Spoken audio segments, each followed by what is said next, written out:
আসসালামু আলাইকুম। অনেকদিন পরে আজকে আপনাদেরকে 200 ডিমের একটা ককশিট বডি ইনকিউবেটর দেখানোর চেষ্টা করবো ইনশাল্লাহ। আমার সামনেই দেখতে পাচ্ছেন।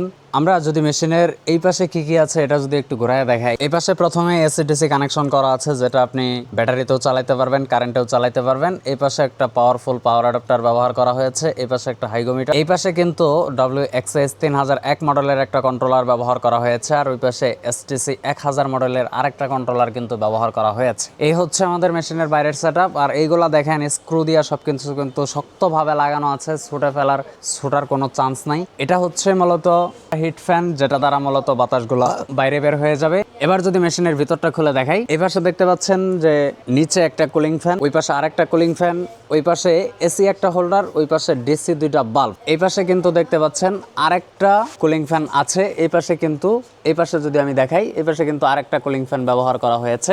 এটা হচ্ছে মূলত হাইগোমিটার সেন্সর। এটা একটা এসি কন্ট্রোল করবে আর একটা ডিসি টেম্পারেচার কন্ট্রোল করবে। দুইটা কন্ট্রোলারও কিন্তু ব্যবহার করা হয়েছে। এই 200 ডিমের ককশিট ইনকিউবেটর যাদের লাগবে তারা আমাদের স্ক্রিনে দেওয়া নম্বরে যোগাযোগ করতে পারেন। দেখা হচ্ছে পরের ভিডিওতে। আল্লাহ হাফেজ।